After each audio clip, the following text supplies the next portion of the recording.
যুগে যুগে যত নবী রাসূল আগমন করেছেন, সকল নবী রাসূলগণ দুই জিনিস নিয়ে আগমন করেছেন। একটা হলো নবীরা তাওহীদ ঈমান নিয়ে আগমন করেছেন, একাত্মবাদের তালিম নিয়ে আগমন করেছেন। জাতি যখন বহুত্ববাদের ভ্রষ্ট পথে দৌড়ানো শুরু করছে, তখন নবীরা এসে একাত্মবাদ তুলে ধরেছেন। এক আল্লাহর মারেফত পরিচয় জাতির কাছে পেশ করেছেন। আর নবীরা দ্বিতীয় নম্বর ইলমি দ্বীন নিয়ে আগমন করেছেন। এক আল্লাহ পর্যন্ত পৌঁছার জন্য করণীয় বর্জনীয়, কিভাবে এক আল্লাহ পর্যন্ত পৌঁছবে এই তালিম দেওয়ার জন্য নবীরা ইলম নিয়ে আগমন করেছেন। আমাদের নবী আলাইহিস সালাতু ওয়াস সালাম, আমাদের নবীজিও তাওহীদ নিয়ে আগমন করেছেন। মক্কাতে যখন কাবা ঘরের ভেতরে 360 মূর্তি, ওই সময় আল্লাহর রসুল একাত্মবাদ নিয়ে আগমন করে আরবদেরকে ডেকে বলেছেন, এ আরবেরা, একাত্মবাদের এলান করো, বলো লা ইলাহা ইল্লাল্লাহ তুফলিহুন, তাহলে সফল হয়ে যাবা। আমাদের নবীজি যেমন একাত্মবাদের এলান করেছেন, তেমন নবীজিকেও আল্লাহ তাআলা এক আল্লাহ পর্যন্ত পৌঁছতে, উম্মতকে পৌঁছাইতে ইলম দান করেছেন। আমাদের নবীজির সবচেয়ে বড় মুজিজা হলো নবীজির ইলমের মুজিজা, কোরআনের মুজিজা। আমাদের নবী আলাইহিস সালাতু ওয়াস সালামকে আল্লাহ তাআলা উম্মতকে জান্নাত দেখাইতে, জান্নাতের পথ দেখাইতে আমাদের নবীজিকেও আল্লাহ তাআলা ইলম দান করেছেন। কিন্তু আশ্চর্য, আমাদের নবীজির ইলম আর অন্যান্য নবীর ইলমের ভেতরে অনেক তফাৎ। একে তো আমাদের নবীজিকে আল্লাহ তাআলা যে ইলম দিয়েছেন, সেই ইলমের আয়তন পরিমাণটাও অনেক বেশি। সকল নবীর ইলম একত্রিত করলেও আমাদের নবী আলাইহিস সালামের ইলমের সমান হবে না। সুবহানাল্লাহ বলেন। সব নবীর ইলম এক জায়গায় করলেও আমাদের নবীজির ইলমের সমান হবে না। আল্লাহর রাসূল বলেন, ক্বালা রাসূলুল্লাহ সাল্লাল্লাহু আলাইহি ওয়াসাল্লাম, উতিতু ইলমাল আউয়ালিন ওয়াল আখিরিন। আল্লাহর নবী বলেন, আমাকে আল্লাহ তাআলা আউয়ালিন এবং আখিরিনের সব ইলম আল্লাহ আমাকে দান করছে। নবীজির ইলমটা সকল নবীর ইলমের চেয়ে বেশি। আর একটা বৈশিষ্ট্য আমাদের নবী আলাইহিস সালামের ইলমের, আমাদের নবীজি বলছেন কম, জাওয়ামিউল কালিম, বলেন কম কিন্তু হেদায়েত বেশি। আল্লাহু আকবার বলেন। আমাদের নবীজির মুখে উচ্চারিত যে ইলম, এটা জাওয়ামিউল কালিম, এটা উচ্চারণ হয় কম কিন্তু এর ভেতরে নসিহত বেশি। আমাদের ওয়াজ অনেক লম্বা হয় কিন্তু নসিহত কম হয়, ঠিক না? 2 ঘন্টা বয়ান হয় কিন্তু এর থেকে নসিহা যত সামান্য হয়ে যায়। কিন্তু আমাদের নবী আলাইহিস সালামের বয়ান হয়তো ছোট ছোট, নবীজির মুখের কথা ছোট ছোট, কিন্তু হিদায়াত বড় বিস্তৃত। 2-4 শব্দ নবীজি উচ্চারণ করতেন, কিন্তু 2-4টা শব্দ দিয়া আল্লাহর রসুল এক সাগর হেদায়েতের বাণী উম্মতরে দিয়ে দিতেন। এই কারণে এক সাহাবী তো এসে আল্লাহর রসুলকে বলেই ফেলল, আউসিনি ইয়া রাসূলুল্লাহ, ওগো আল্লাহর নবী, এই এদিকে যান, এটা রাস্তায় এতে গাড়ি যাইব আর আইব, কতক্ষণ দেখবেন গাড়ি? দোনো হাত উপরে তোলেন, জবান খুলে বলেন সুবহানাল্লাহ, বলেন আওয়াজ করে আলহামদুলিল্লাহ, লা ইলাহা ইল্লাল্লাহ, আল্লাহু আকবার, আরো জোরে আল্লাহু আকবার। এই যেমন আমার দিকে ছিলেন, এদিকে চাইছিলেন, ওইদিকে চাই আল্লাহু আকবার কইছিস কে? আমার দিকে চা মগা। এই যেমন আমার দিকে চেয়েছিলেন, এই দিকেই তাকান। দুই চারটা কথা, সংক্ষিপ্ত কথা ইয়াদ করেন। আমাদের নবীজিকে আল্লাহ তাআলা, আমাদের নবী আলাইহিস সালামের সবচেয়ে বড় মুজিজা হলো নবীজির ইলম। একে তো নবীর ইলম বেশি, সব নবীর ইলমের তুলনায় আমাদের নবীজির একার ইলম সব নবীর ইলমের চেয়ে বেশি। আল্লাহু আকবার। আর একটা হলো আমাদের নবীজি জাওয়ামিউল কালিম, নবীজি বলতেন কম কিন্তু হিদায়াত বেশি। এখানে সাহাবী বলে ওগো আল্লাহর নবী, আউসিনি ইয়া রাসূলুল্লাহ, ওগো আল্লাহর নবী আপনি আমাকে নসিহত করেন। ওয়ালা তুকসির আলাইয়া, নসিহতটা বড় করেন না, এটা ছোট করে করেন। কারণ নবীজির মুখের কথা বড় শোনার দরকার নাই, ছোট শুনলেও অনেক। আল্লাহর রাসূল সাহাবীকে নসিহত করলেন, লা তাগজব, লা তাগজব, লা তাগজব। বাস, নবীর বয়ান শেষ হয়ে গেছে। কথা তো বলেছেন আল্লাহর নবী, একেবারে একটা ছোট্ট কথা, লা তাগজব, একটা ছোট্ট কথা বলেছেন। কিন্তু এই ছোট্ট কথার ভেতরে আল্লাহর রাসূল এক সাগর নসিহা করেছেন। তার মানে হলো মানব জীবনে মানুষ যত অপরাধ করে, সকল অপরাধ দুই কারণে করে। শাহওয়াতের কারণে, প্রবৃত্তির চাহিদার কারণে মানুষ গুনাহ করে, আর বেসবরির কারণে, ধৈর্য হারা হওয়ার কারণে মানুষ গুনাহ করে। রাগ আর গুসার থেকে মানুষ গুনাহ করে। মানুষের জিন্দেগির সব গুনার উৎস দুইটা, শাহওয়াত আর গজব। রাগ গুসার কারণে মানুষ গুনাহ করে, আর শাহওয়াতের কারণে মানুষ গুনাহ করে। আল্লাহর রাসূলের এই ছোট্ট ওয়াজ, লা তাগজব, এতটুকুন কথা, নবীজির এই ছোট্ট কথা সাহাবী নিয়ে চলে গেল। এই কথার ভেতরে আছে কি? কথার ভেতরে আছে জিন্দেগির অর্ধেক গুনাহ থেকে বেঁচে থাকার শক্তি।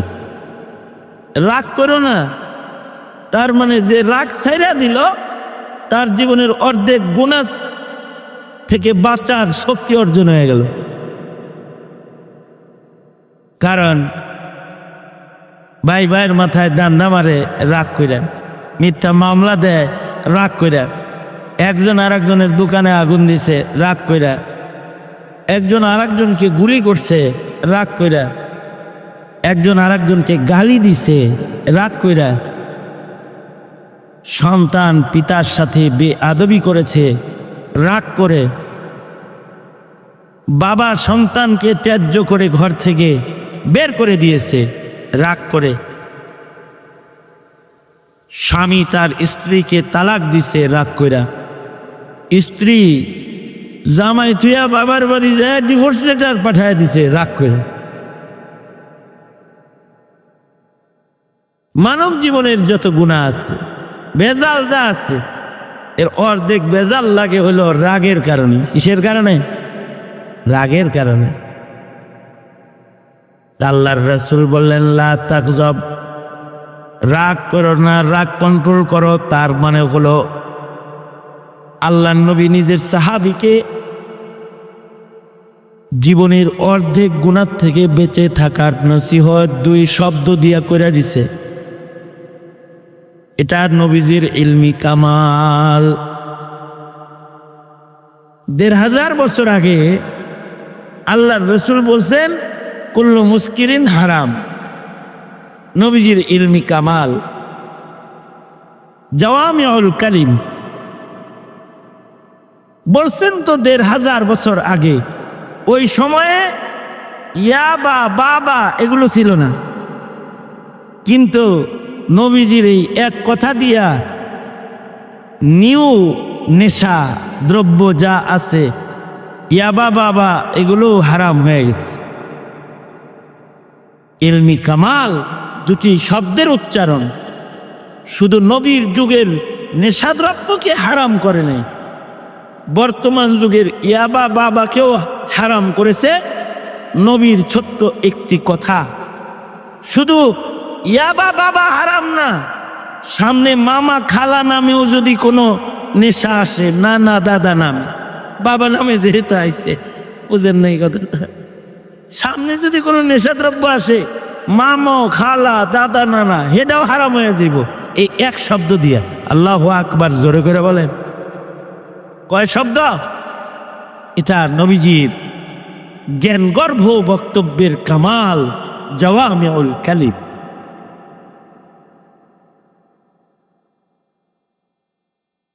আল্লাহর রাসূলের ইলমি আর একটা শান। পৃথিবীর কোন নবীর ইলম আল্লাহ তাআলা নবী চলে যাওয়ার পরে জমিনে হেফাজত করেন নাই।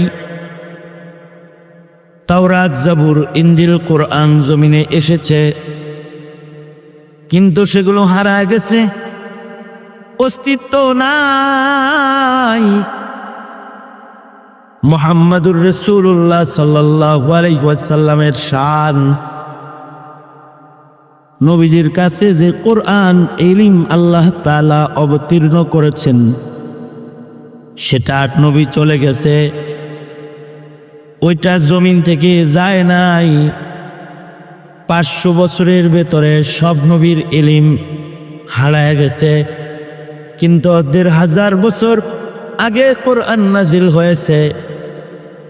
একটা নুক্তা, একটা অক্ষর এখনো পর্যন্ত বাতিলরা এটাকে চিন্তাই করতে পারে নাই, জমিন থেকে হারিয়ে যায় নাই।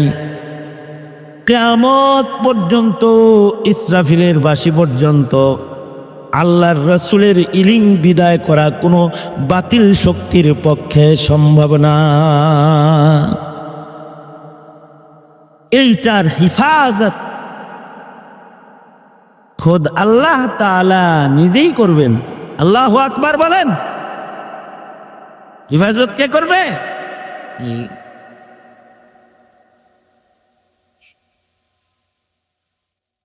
এ কারণেই নবীজির রেখে যাওয়া ইলম মানুষের সিনায় ঢুকে।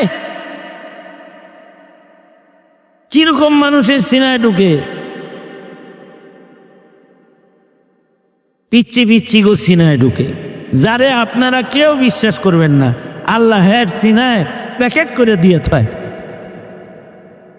এমনকি ওর মা বাপরে বিশ্বাস করে না 500 টাকা দিয়া, 500 টাকার নোট ওকে দেয় না, ওকে দেয় কসকসা 5 টাকা অথবা 10 টাকা অথবা 20 টাকা, 500 টাকা ওকে দিবে না। কেন? 500 টাকা সংরক্ষণ ও হেফাজত করার মতো শক্তি ওর নাই।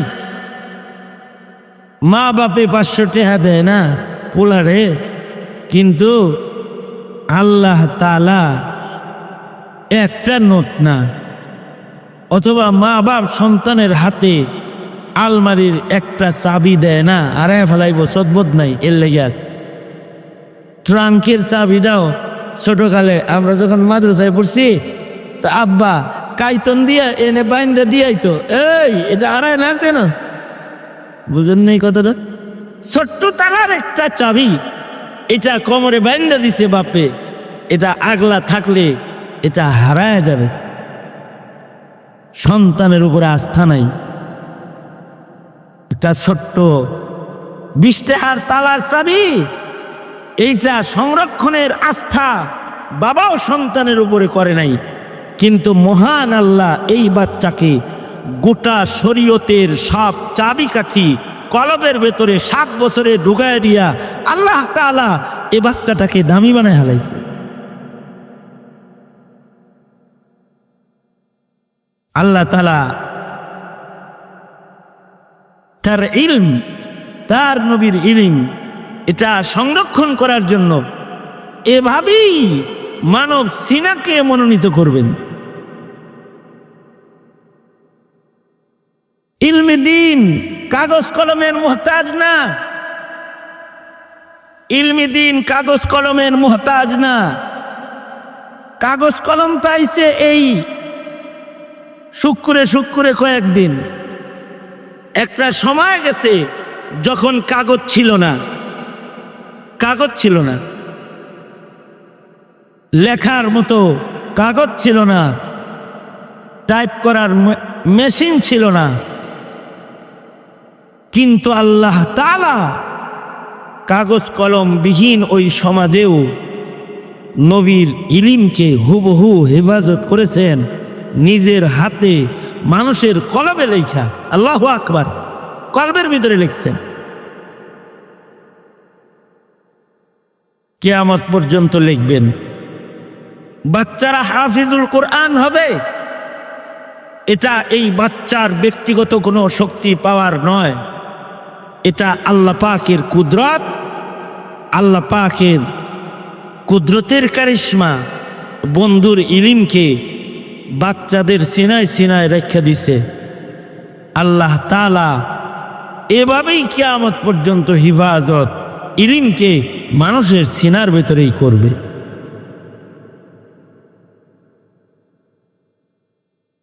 শুধু কোরআনের ইলম না, হাদিসের ইলমও। নবীজির মুখ থেকে যা কিছু নবীজি উচ্চারণ করেছেন এগুলো আল্লাহ তাআলা হিফাজত করেছেন। হাদিস সংরক্ষিত, যারা কোরআন বর্ণনা করেছে তারাই হাদিস বর্ণনা করেছে। 1-2টা হাদিস না, লাখ লাখ হাদিস, 7 লক্ষ সহি হাদিস মানুষের বুকের ভিতরে হেফাজত হইয়া হইয়া আমাদের পর্যন্ত আইছে, কাগজ কলম সারা জমানায়।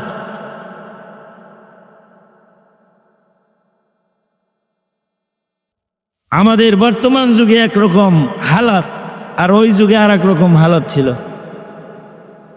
জাহাঙ্গীরনগর বিশ্ববিদ্যালয়ের সামনে দিয়ে একদিন যাইতেছিলাম, তো দেখলাম লেখা আছে ছাত্রলীগ ঢোকা নিষেধ। কি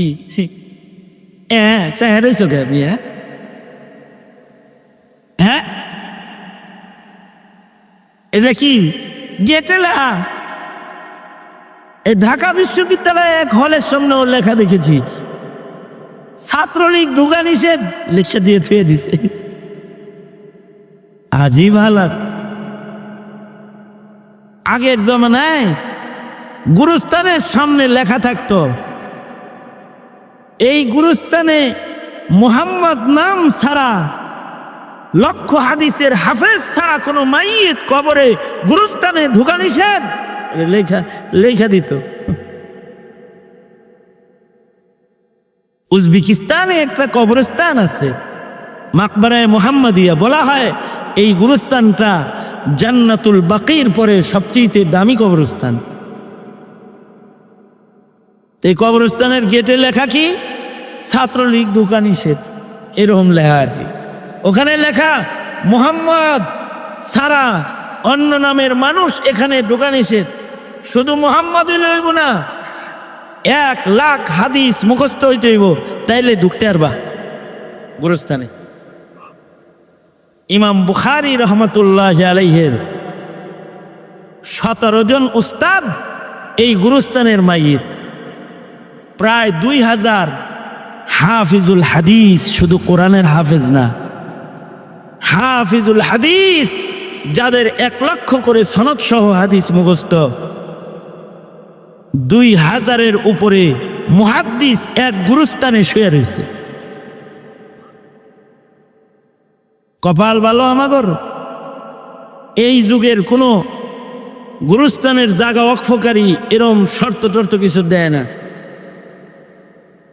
এই যুগের জমিন ওয়াকফকারী যদি ওই যুগের জমিন ওয়াকফকারীর মতো শর্ত, এত লম্বা শর্ত না, খালি যদি 5 ওয়াক্ত নামাজের শর্ত দিত যে কোনো বেনামাজির প্রবেশ নিষেধ, যদি খালি আজিমপুর গুরুস্থান আর কেন্দ্রীয় গুরুস্থানগুলোতে লেখা থাকতো বেনামাজির এই গুরুস্থানে ঢোকা নিষেধ, বেনামাজির গোষ্ঠী মসজিদ জাগর ভাল লাগে না, কবরের জায়গা তালাশ করে পাইতি না তুই, কবরের জায়গাও হতো না তো। শুকর করো যে ওই যুগের মতো গুরুস্থানের সামনে এগুলো লেখা থাকে না, সাইনবোর্ড থাকতো। এক একজনের বুকের ভিতরে 1 সাগর ইলিম, লেখার কাগজ নাই, কলম নাই, আবার সিনাত থেকে সিনায় ট্রান্সফার, উস্তাদের সিনাত থেকে ছাত্রর সিনায় ট্রান্সফার হয়ে গেছে।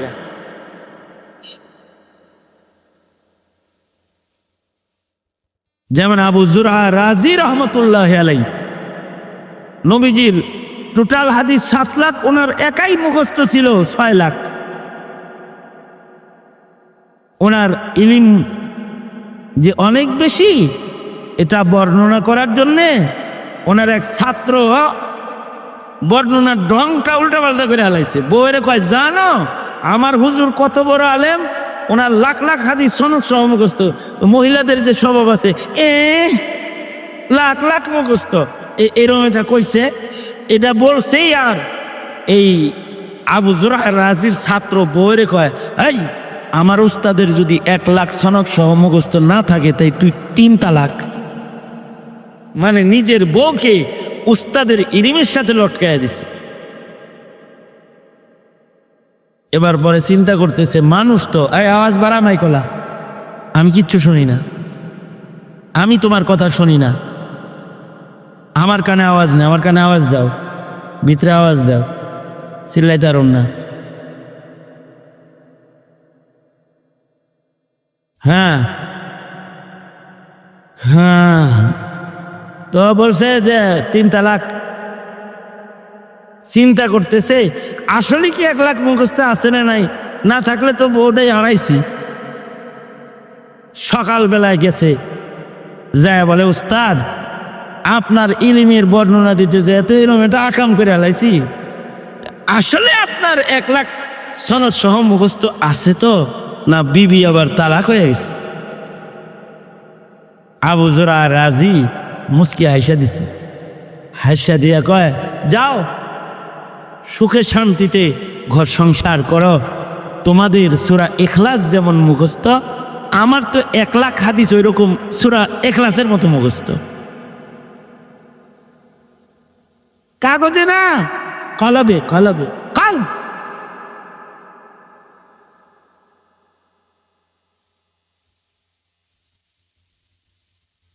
লক্ষ লক্ষ হাদিস সিনায় আল্লাহ হিফাজত করেছেন, কারণ নবীর ইলম এটা মিটতে দেওয়া যায় না।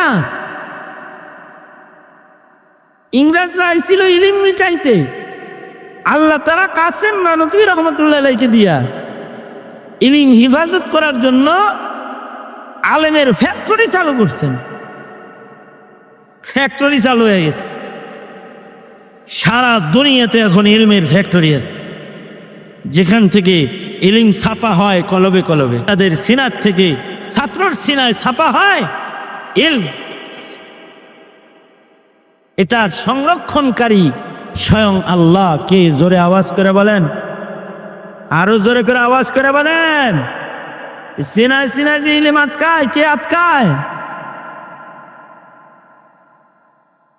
কিছুদিন আগে, এই আপনারা বলেন কি, কতক্ষণ কি আপনারা আপনারা মুজাহিদ কমিটির ভলেন্টিয়ার, আপনারা কথা কনকে এটা কোন আগে, এই আপনারা কথা কনতে, আরে দাঁড়াক না হনে আপনি হেল্লা কথা বলতেছেন কে? আরে আপনারই ডাকতেছি আমি, আপনারই ডাকতেছি আমি, দাঁড়াক আপনি কথা কনকে, আপনার কথা তো আমি শুনি, আবার আবার কথা কয়।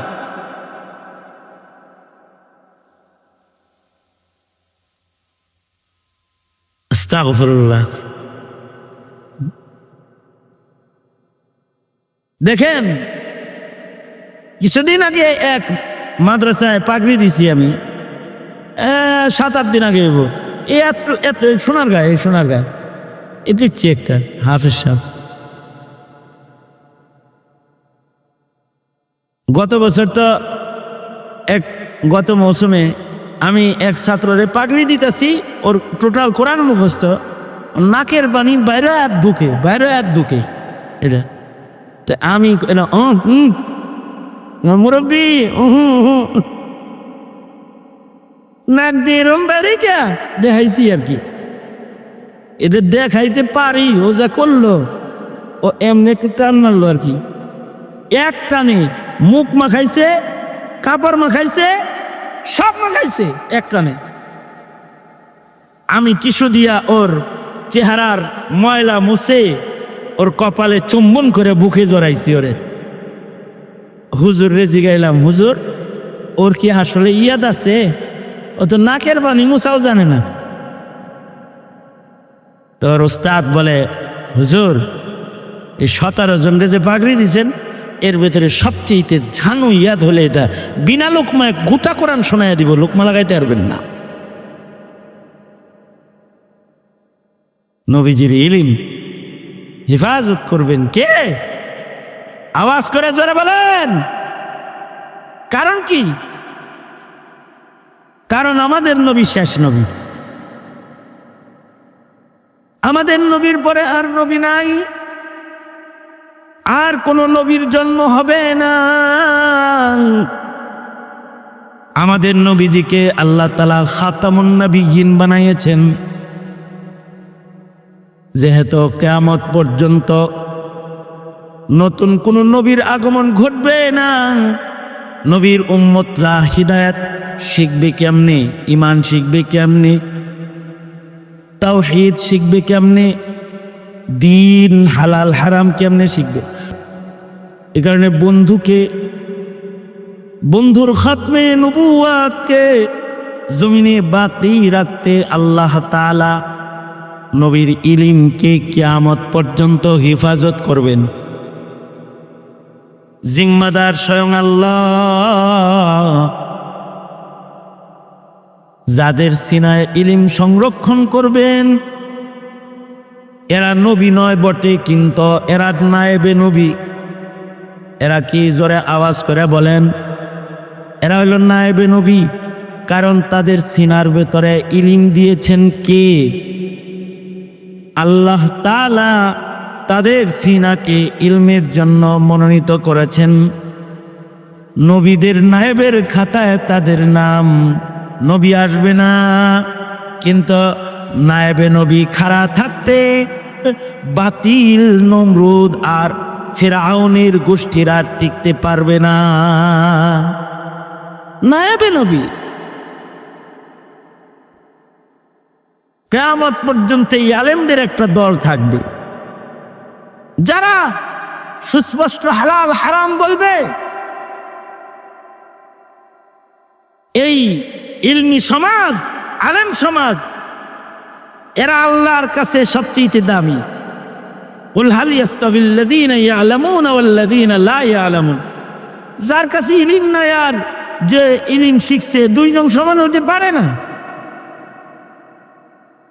ইলম যে শিখেছে তার ঘুমের দাম বেড়ে গেছে।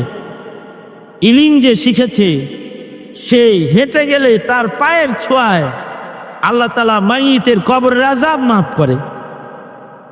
যার সিনায় ইলম ঢুকেছে তার একটা মর্যাদা হয়েছে। আল্লাহর রাসূল বলেন, সে কবরে যাওয়ার পরে আল্লাহ এলান করে, এই মাটি, এর সিনায় ইলম আছে, সাবধান, খাইস না, কষ্ট দিস না, হেরে দেহ খাইস না। আল্লাহর রাসূল বলেন, ময়দানে মাহশারও আল্লাহ তাআলা বলবে, এই সাধারণ মানুষ সর, এ আলেমরা আলাদা হও, তোমাগর সিনায় ইলম রাখছিলাম, লাম আজা ইলমি ফিকুম লিউআযিবাকুম ইযহাবু কাদ গাফারতু লাকুম, যাও মাফ করে দিলাম, সিধা জান্নাতে চলে যাও। কিসের কারণে? ইলমের কারণে। শুধু তাদের কাছে ইলম আছে এই কারণে। কারণ ইলম যদি উঠে যায় তো দিন হারায়া যাবে। যতদিন ইলমের হিফাজত হবে ততদিন দ্বীনের হিফাজত হবে। যাদের মাধ্যমে ইলম হেফাজত হচ্ছে তাদের মূল্য আল্লাহর কাছে বেশি। সুতরাং যাদের কাছে ইলম নাই তারা তো নবী পাবে না। ফাসআলু আহলা যিকরি ইন কুনতুম লা তা'লামুনা বিল বাইয়িনাতি ওয়াজ জুবুর, তারা আলেমদের কাছে জিগায় জিগায় চলবে। কেউ যদি বলে যে আমি আলেমের চাইতে বেশি বুঝি, তাইলে ওরে শয়তানে ধরছে। জোরে বলেন, আওয়াজ করে জোরে বলেন। আলেম ওলামা যেদিকে, আমরা আছি সেদিকে।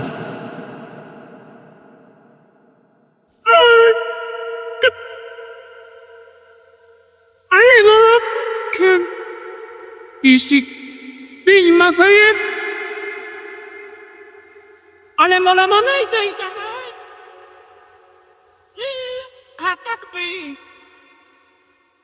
সুতরাং আলেমদের মূল্যায়ন করো। 16 বছর আওয়ামী লীগ আলেমদের উপর অত্যাচার করেছে। আওয়ামী লীগের হেলমেট বাহিনী আলেমদেরকে গায়ে হাত তুলেছে, দাড়িতে হাত দিয়েছে, তাদের জামা ধরে টেনেছে, সুন্নতের লিবাস ধরে টান দিয়েছে, আলেমদেরকে জেলখানায় বন্দি করেছে, শাপলা চত্বরে পাখির মতো গুলি করে তাদের গায়ের রক্তকে রাজপথের কার্পেট বানায়েছে। বিনিময় তারা পেয়েছে, বিনিময় পেয়েছে পালানোর জায়গাও তালাশ করে দেশে পায় না, তারা বিদেশ চলে যেতে হয়। ইসলামের শত্রুরা বুকি সাফাত আই বিসমি এগিয়ে চলো আমরা আতে পাস নারায়ে তাকবীর। সুতরাং বর্তমান যারা সরকার, তাদেরকে বলতেছি আমাদের সরলতাকে দুর্বলতা ভাববেন না। আগের যুগের মানুষ লিখে দিত হাফেজে হাদিস ছাড়া গুরুস্থানে ঢুকা নিষেধ। আমরা কিন্তু লিখি না যে বেনামাজির ইলেকশন করা নিষেধ, বেনামাজির অফিসে চাকরি দেওয়া নিষেধ, মুসলমানের অফিস আদালতে বেনামাজি থাকতে পারবো না। আমরা তো শরীয়তের কোনো পাবন্দি কঠিন আকারে আপনাদের ঘাড়ে চাপায়া দেই না। আমরা সোজা সোজা কথা কই। এ কারণে আমাদের উপদেষ্টা পরিষদের নাস্তিক ঢুকান, আমাদের কমিশনের ভেতরেও শিক্ষা কমিশনে নাস্তিক ঢুকান। এই আচরণগুলো জাতি বরদাস্ত করবে না। হাসিনাকে ইন্ডিয়া পাঠায় দিয়েছে, আপনাকে আমেরিকা পাঠায় দিবে। কারণ দ্বীনের সাথে গাদ্দারি, এটা কেউ বরদাস্ত করে না। এই জমিন উলামায়ে কেরামের জমিন, দ্বীনের অবমূল্যায়ন বরদাস্ত করা হবে না। এখানে মুসলমানের দেশের সংবিধান সংশোধন করুন, যেই সংবিধানের মাধ্যমে ধর্মের মূল্যায়ন প্রতিষ্ঠা হবে না, 17 কোটি মুসলমানের দ্বীনি মূল্যায়ন প্রতিষ্ঠা হবে না। থুতু নিক্ষেপ করি আমরা, ওই সংবিধান প্রণেতাদের কলমকে আমরা থুতু দেই, যারা মুসলমানের মাটির 17 কোটি মুসলমানের অধিকার দেখতে পারে না। সুতরাং পূর্ণ মুসলমানের এই মাটি, এ মাটির মানুষদের দ্বীনি স্বাধীনতা, এটাকে নিশ্চিত করুন। ক্ষমতায় বসে থাকেন সমস্যা নাই, দেশ চালাইবেন সমস্যা নাই, কিন্তু দ্বীনের ক্ষতি করলে পরে গায়ের চামড়া তুলে দেওয়া হবে, গায়ের চামড়া তুলে দেওয়া হবে। কথা খুব স্পষ্ট। কারণ এদেশের উলামায়ে কেরাম এরা ভাড়াটিয়া না, এদের জীবন থাকতে মুসলমানের মাটিতে দ্বীনের ক্ষতি তারা বরদাস্ত করবে না। করবে না, করে নাই, করবে না, কখনোই করবে না। সুতরাং উলামায়ে কেরামের মূল্যায়ন করুন, ইলমের মূল্যায়ন করুন। আপনাদেরকেও বলবো, আলেমের মূল্য প্রতিষ্ঠা করুন, ইলমের মূল্য প্রতিষ্ঠা করুন, জাতিকে রক্ষা করুন। আল্লাহ তাআলা আমাদের সবাইকে ইলমের মূল্য বুঝার, উলামায়ে দ্বীনদের মূল্যায়ন বুঝার তৌফিক দান করেন। দ্বীনের উপরে আল্লাহ তাআলা আমাদেরকে চলার তৌফিক দান করেন। আমিন। ওয়া আখিরু দাওয়ানা আনিল হামদুলিল্লাহি রাব্বিল আলামিন। এখনই আপনাদের সামনে আল্লামা আজিজুল হক ইসলামাবাদী দামাত বারকাতুহুম বন্ধু উনি আলোচনা করবেন, গুরুত্বপূর্ণ নসিহা করবেন। আমি আপনাদেরকে যে দিক নির্দেশনা দিলাম, আল্লাহ তাআলা এটাকে স্মরণ রাখার তৌফিক আপনাদের দান করেন। আমিন। ওয়া আখিরু দাওয়ানা আলহামদুলিল্লাহি রাব্বিল আলামিন।